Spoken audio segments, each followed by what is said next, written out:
ils sont débordants d'initiatives. Ce sont les citoyennes et citoyens de Bukavu qui ont décidé d'entreprendre. L'épouse du gouverneur de Provence, Coralie Cassi, leur a rendu visite sous l'égide de la Fondation Vision d'Aigle qui les accompagne sans demi-mesure. Un moment d'encouragement et de réconfort pour ces entrepreneurs qui veulent absolument briser le joug du chômage et de la pauvreté. Samedi 2 mai 2020, la journée est harassante pour l'épouse du gouverneur de Provence, vivifiante pour ses compatriotes qui se débrouillent et tentent de faire la différence dans leur métier. L'Union des maires Angouba reçoit l'épouse du gouverneur, occasion de s'imprégner de ce que font au quotidien les femmes, à savoir la fabrication des brasseries, des savons, des confitures et consorts. Alors, si je comprends bien, ma difficulté vous connaît ou ma formation. Ma formation. Un peu de moyens. Mais aussi, vous voyez que le centre est en plein air. On ne peut pas utiliser l'église comme telle. Donc, quand elles sont ici, elles sont exposées aux intempéries comme le soleil. Pendant la saison, c'est beaucoup de poussière. Et si on trouvait un peu de moyens pour construire quelque chose, comme nous avons une large parcelle ici, ça pourrait les aider à être bien appréhendés. Oui. Mimi nasikia mambo. Ndio, Mungu akubariki sana. Ndio. Shiba mama tunapledaka juu ya population. Je crois je vais transmettre le message à qui de droit. Je vais transmettre le message au gouverneur que j'ai visité des mamans à l'association de Ngouba et ils ont des difficultés telles et on va voir comment résoudre avec le peu qu'on peut dépousser. Merci à vous. Non loin de là, une école focalisée dans l'électronique. Ce complexe scolaire Shalom s'emploie à fabriquer des lave-mains automatiques ou intelligents grâce à l'ingéniosité des élèves. Ce n'est pas tout. Notre promo nous a fait un prototype d'une maison. C'est une maison qui applique le système de la domotique. C'est-à-dire la domotique, c'est la sécurité avec l'électronique. La maison qui est intelligente, si vous permettez que je le dise. Donc avec la maison, c'est protégé avec les dispositifs électroniques. Comme par exemple, un intrus, un inconnu veut entrer dans votre enclos. En entrant seulement, directement, la maison va vous envoyer un message. Alors on a pu penser aussi sécuriser des maisons contre les incendies. Donc une fois seulement, il y a peu de fumée qui se présente, directement la maison va alerter. Il y aura des sirènes qui vont alerter n'importe où dans la maison pour que les gens entendent intervenir. Et même, vous pouvez ne pas être à la maison, chez vous, mais sur votre téléphone, on vous envoie aussi un message disant que non, la maison vient de détecter la fumée. Nous intervenons aussi dans le système, dans la plomberie. Donc, actuellement, on commence à faire des maisons, à mettre dans des maisons des lave-mains automatiques, comme vous les voyez là-bas. Donc, vous pouvez avoir du thé ou de l'eau. Vous n'avez pas besoin de venir ouvrir des robinets, des vannes pour accéder à l'eau. Donc directement, vous pouvez seulement placer votre gobelet et le gobelet sera rempli dans quelques instants. Vous avez votre voiture, par exemple, si quelqu'un volait votre voiture, vous pouvez la localiser sur votre téléphone. Donc vous accédez seulement sur le téléphone, vous tapez l'adresse de votre voiture et vous pouvez la localiser. Vous voyez, tous les matériels, nous les obtenons par nos moyens. D'abord, nous n'avons pas suffisamment d'effectifs parce que maintenant que nous sommes école privée, nous devons attendre grand chose des parents. Pour que nous facilitions la tâche à tout le monde d'accéder à cette nouvelle technologie, nous arrangeons pour abaisser les prix, ça pèse sur nous. Quand nous devons rabaisser les prix, ça doit peser sur nous. Le frais scolaire? Oui, le frais pour la scolarité. On s'arrange pour rabaisser, mais ce ne serait pas à ce niveau-là que l'on doit faire payer dans cette section. Alors, les gros de la charge, c'est au niveau de la direction du promoteur. Alors, voilà, au-delà de ça, dans le cadre de l'encadrement, le matériel que nous avons pour le moment, ce sont des réserves que nous avions dans le temps. Pour l'instant, pour faire déplacer le matériel, vous savez vous-même la situation dans laquelle nous sommes, c'est compliqué. On s'arrange pour faire des simulations. Maintenant, on est en train de faire des simulations parce qu'on a on a une manière de surmonter l'obstacle, tellement on est technicien. Alors on fait des simulations sur place, mais cela aussi est un problème. Si on avait des moyens conséquents, bon, c'est le partenaire que vous êtes. Voyons à cela, nous avons de moyens conséquents. Nous pouvons produire beaucoup de choses. Et à votre demande, nous pouvons produire beaucoup, tout ce qu'on vient d'exposer là, à une échelle beaucoup plus grande que vous pouvez avoir. Ok. Par exemple, ces prototypes. Oui. Alors, quand vous le fabriquez, vous le vendez quand même? Oui, nous le vendons, oui. À combien? Celui-ci. Ah, non, peut-être c'est un secret professionnel. Non, c'est pas un secret, on doit dire. On doit dire. Ok.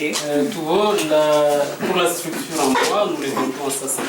150 $. 150 $. Et métallique, comme vous avez donné. Pour le métallique, nous le vendons. On a dépensé avec ces structures, ils ont voulu beaucoup améliorer. Nous avons dépensé jusqu'à 50 $ la structure elle-même. Ok. Mais il y a d'autres structures qui sont à moins chères que ça, mais il faut toujours attirer les gens de la ville parce que nos structures ne peuvent pas être achetées par les gens qui sont autour de la ville. Alors, dans la ville, il fallait attirer. On a accepté de dépenser pour que la structure soit présentable jusqu'à ce niveau-là. Tel que c'est que vous avez à la DGDA, c'est que vous avez donné à la DGA, vous le vendez à combien? Comprenez que nous avons ajouté oui, je comprends. C'est-à-dire 100 $. Des 100 $. Des 100 $, donc 50 $ de plus par rapport. Okay. Mais quand on en prend en grande quantité, bon, là, vous baissez le prix. On réfléchit. Ok. Merci beaucoup. Oui. Aux ans bien nés, la valeur en attend point le nombre d'années.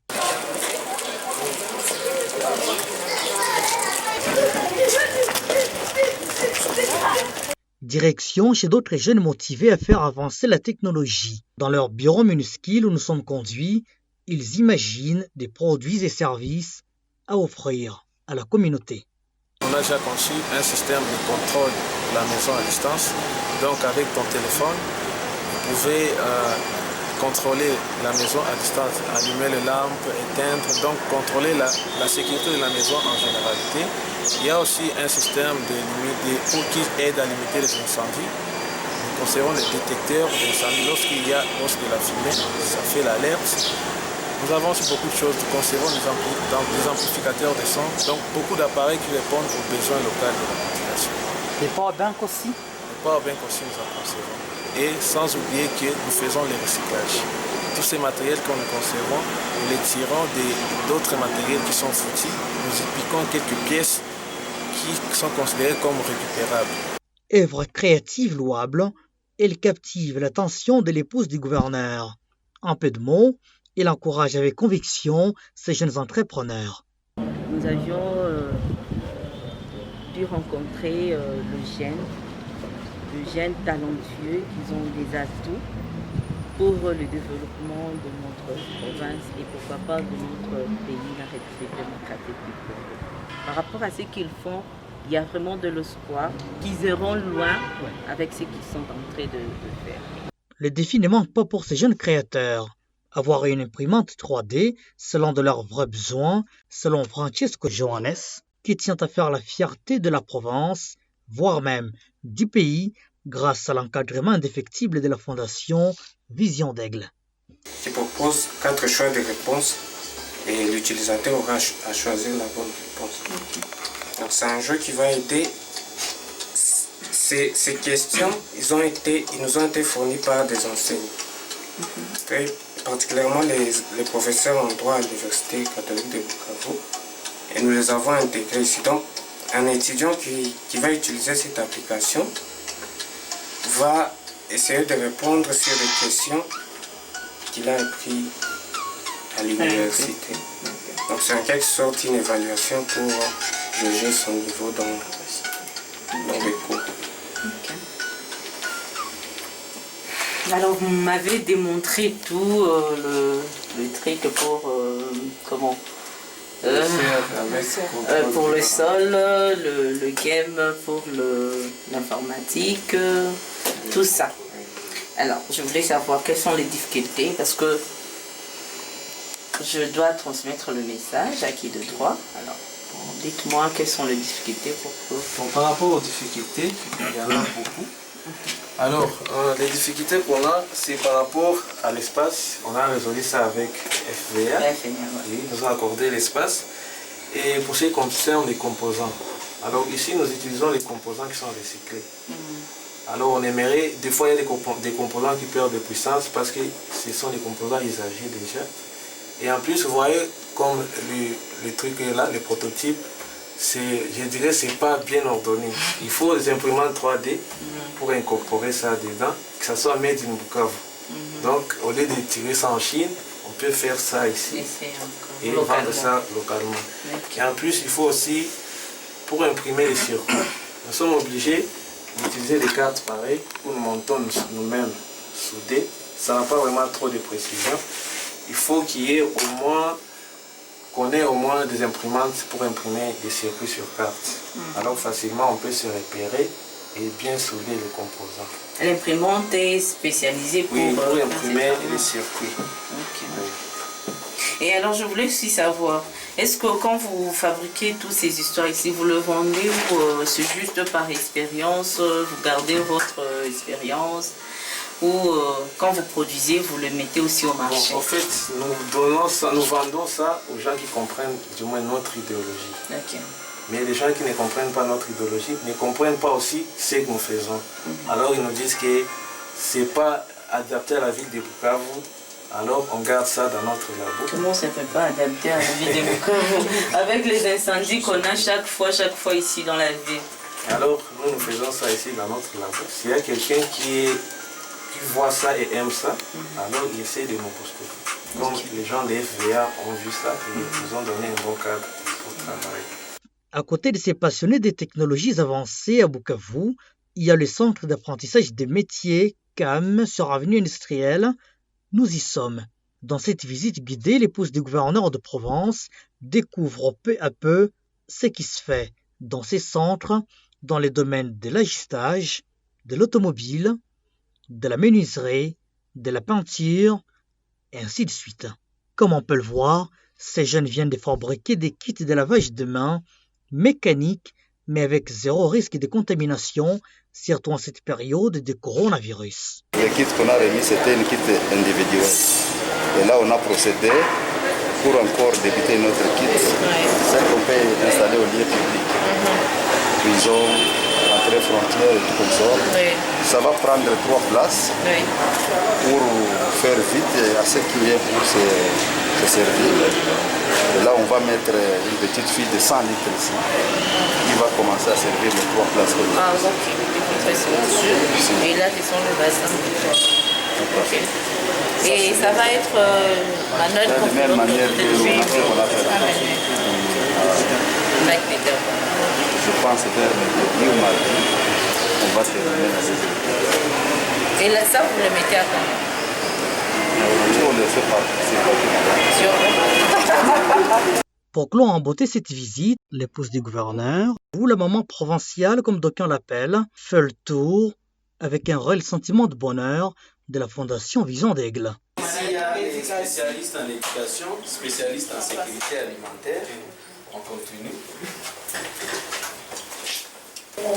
Ici, c'est un autre département, mais il y a d'autres choses qu'on va mettre ici parce que nous avons supprimé ces chaises pour permettre à 3 autres départements, santé, gouvernance et médias, de rester ici. C'est ici que nous allons aussi créer. Elle prend langue avec l'équipe jeune, passionnée et dynamique de cette fondation les dimanches 3 mai 2020, histoire de l'encourager pour ses différents projets d'intérêt communautaire. Vous avez trouvé les photos du président de la République. Vous avez aussi trouvé la photo du gouverneur Théo Ngabidji Kassi. Pourquoi? Au fait, nous nous sommes inscrits dans la vision du chef de l'État. Nous nous sommes aussi inscrits dans la vision du gouverneur des provinces. Surtout notre gouverneur, parce qu'on ne savait même pas qu'à ce jour on serait avec lui comme gouverneur. Au fait, vous connaissez Bukavu. À Bukavu, on parle beaucoup. Mais lui avait confiance dans sa vision. Et nous, on a pu y aller. Nous sommes allés. Une seule phrase forte de l'épouse du gouverneur retient l'attention de ces femmes et hommes engagés dans l'humanitaire. Et je crois que je suis disponible pour les accompagner. Merci. Disponible pour les accompagner jusqu'à ce que la fondation vole réellement comme l'aigle, voilà qui réjouit les cœurs de la coordinatrice de cette organisation. Il considère la visite de la première dame comme un acte de haute valeur et sa ferme promesse une parole d'honneur qui donne l'espoir d'un bel avenir de la fondation Vision d'Aigle. C'est vraiment énorme, si je peux le dire ainsi.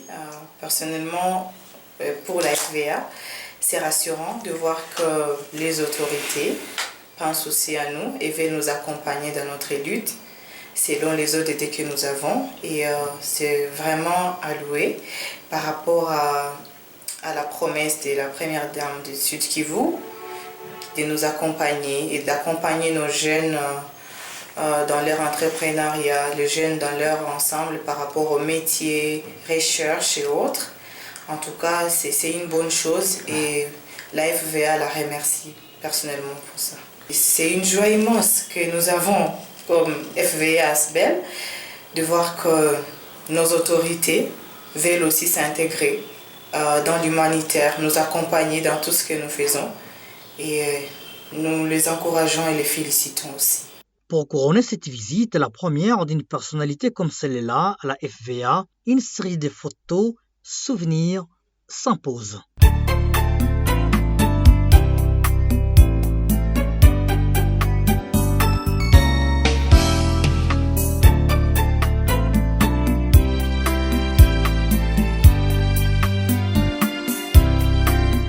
Le meilleur est donc à venir à la FVA, une organisation humanitaire des droits congolais axée dans la transformation des conflits, l'environnement, l'éducation, le genre, l'entrepreneuriat, l'agriculture et bien plus encore.